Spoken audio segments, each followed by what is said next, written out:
President Trump, he comes out swinging and hard and absolutely hammers James Comey, calling him a liar today and blasting Democrats and, of course, the Destroy Trump media. Take a look at the president from earlier today.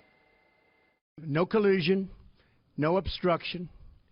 He's a leaker. Yesterday showed no collusion, no obstruction.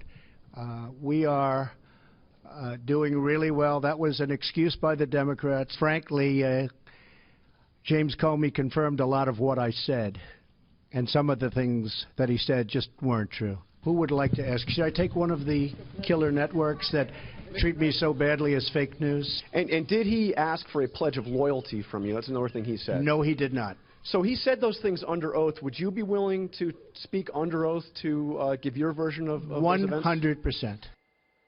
Jay Sekulow, Anthony Scaramucci, Greg Jarrett, Geraldo Rivera, Rona Romney McDaniel, Dr. Gina Loudon, Lou Dobbs are all here tonight with reaction. Plus, the propaganda media turns out to be dead wrong about the Trump-Russia so-called collusion and their conspiracy theories. And they have to admit they have been lying to you, the American people. Watch this.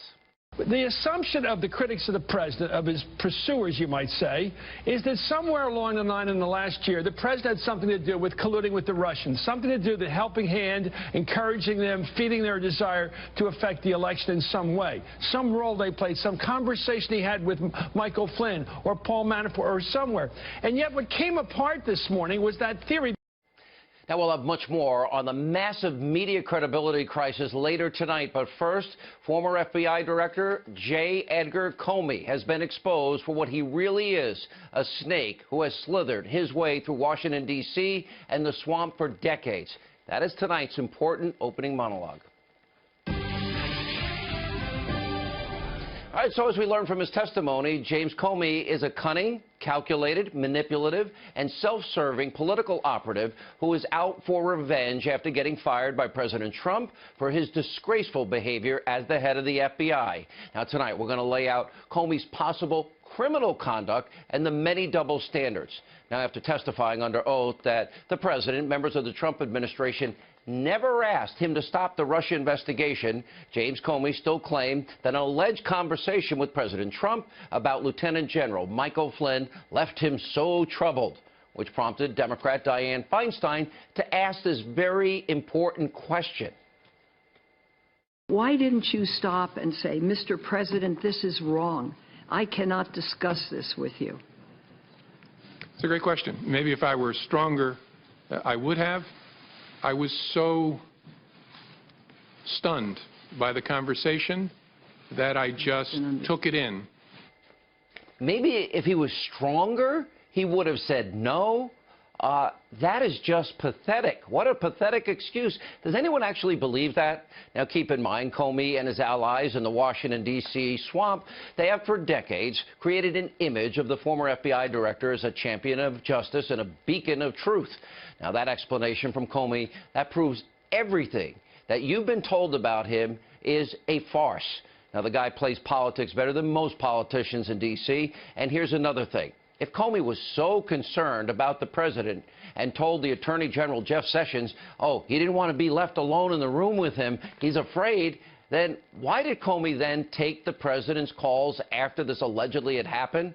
By not coming forward, and we're putting the law right up on the side of the screen, James Comey, as we've been telling you, he may have violated 18 U.S. Code 4. Now, if Comey thought any of what he claims happened was wrong, then he had a legal obligation to immediately speak up, but he did not. Then there's the stunning admission from Comey that he gave his memo to a friend to actually leak to the New York Times. This is breathtaking. Watch this. Did you show copies of your memos to anyone outside of the Department of Justice? Yes. And to whom did you show copies? I asked a friend of mine to share the content of the memo with a reporter. Didn't do it myself for a variety of reasons, but I asked him to because I thought that might prompt the appointment of a special counsel. And so I asked a close friend of mine to do it. And was that Mr. Wittes? No. Who was that? A good friend of mine who's a professor at Columbia Law School. This is beyond stunning to me. The former head of the FBI, who's been outspoken about stopping leaks, admitted he has now intentionally leaked information because he thinks they need a special counsel, which just so happens to be led by his longtime friend, Robert Mueller. Now, it also makes you wonder if Comey was so quick to leak that information, was he behind any of the other leaks of the deep state that were meant to selectively pick and to damage President Trump? Now, that is incredibly troubling, and it could also be a crime. Take a look at this very pertinent part of 18 U.S. Code 641, public money, property of records, whoever embezzles, steals, purloins, or knowingly converts to his use or the use of another, or without authority sells, conveys, disposes of any record, voucher, money, or anything of value of the United States or any department or agency thereof, or any property made or being made under contract for the United States or any department or agency thereof. Now, if those memos were classified, which several top legal experts are arguing they in fact were, Comey may have violated that law. And it's also likely that Comey created those memos on government computers, making it the property of the United States government, not J. Edgar Comey. And on top of all of that, there are non-disclosures and FBI rules that Comey also could be in violation of.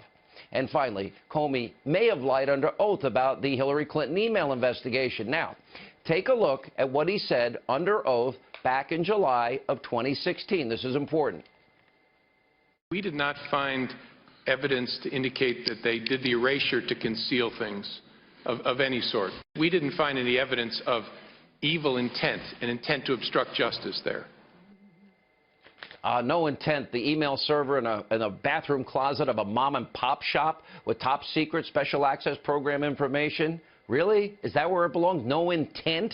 Seriously? To mishandle classified information? No intent by destroying 30-plus thousand emails? So last year, Comey testifies, again, under oath, that there wasn't any attempt to obstruct justice in the Clinton email investigation. Yesterday, he said something entirely different. Watch this. The Clinton campaign at the time was using all kinds of euphemisms, security review, matters, things like that, for what was going on. We were getting to a place where the Attorney General and I were both going to have to testify and talk publicly about it. And I want to know, was she going to authorize us to confirm we had an investigation? And she said, yes, but don't call it that, call it a matter. And I said, why would I do that? And she said, just call it a matter. Just call it a matter? So it looks like Comey may have committed perjury as well, on top of everything else we're talking about.